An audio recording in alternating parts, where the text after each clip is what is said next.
Thomas the tank engine had been working in the coal yards all day. The little blue engine was covered in coal dust. "We can't clean you up tonight, Thomas," said his driver. "There's a problem with the hose pipe." "Bother," said Thomas. "A bath would make me feel much better. The others are sure to say I look silly." But the engines were too busy arguing to notice Thomas. James was talking loudest of all. "I deserve a new coat of paint. Sir Topham Hatt says I'm the pride of the line, and—" "Rubbish," huffed Henry. "We're all the pride of the line." "It's been like this all day," confided Percy to Thomas. "James is getting a new coat of paint and won't stop boasting about it." "Why, James? I'm the one who needs a new coat. Look at me."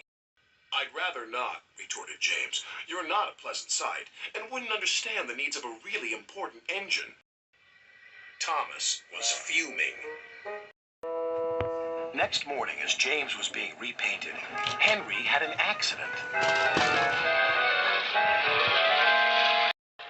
"If you can't push cars properly, Henry, why not talk to a tree instead? You know how much you like the forest." "There's a better effect, bossy boiler. Sir Topham Hatt is inspecting the island for trees that are too close to the line.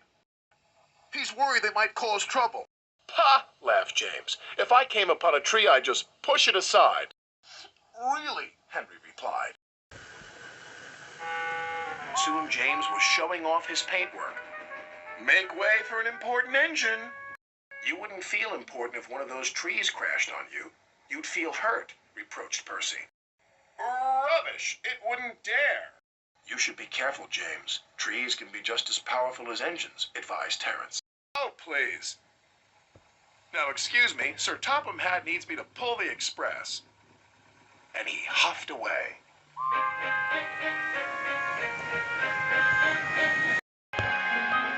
But James was wrong. "You must go to the yards and collect an important goods train, James. It's heavy, so be careful," said Sir Topham Hatt. "But, sir, I've just been repainted. Can't Thomas or Percy do it? They're dirty and like working with freight cars." Really useful engines don't argue. So James didn't. By the time he arrived at the yards, the weather had changed for the worse. "Your color's nice, James. Pity about your face, though," said a freight car. James ignored them and set off.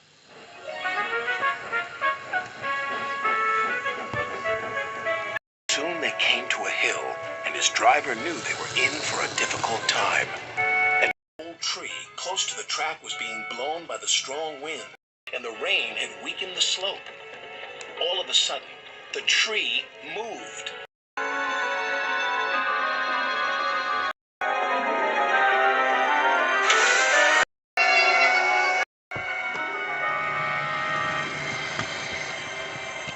"Oh, help!" cried James. "Go away!" But of course, the tree couldn't.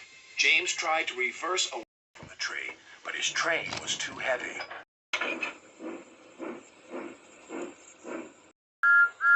Then he heard a whistle.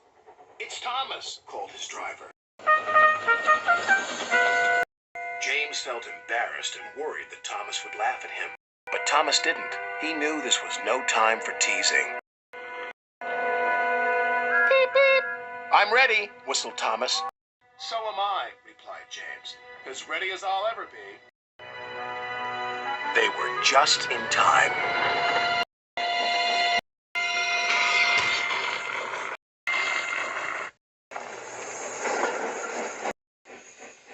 Later, James spoke to Thomas. "Percy and Terence were so right to warn me. Thank you for rescuing me, Thomas." "Oh, that's all right. We engines must pull together, whatever the weather." Just then, Edward bustled in.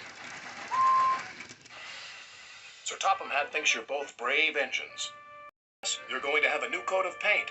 And James, Sir Topham Hatt says that tomorrow you'll pull the special express." Everyone was very happy.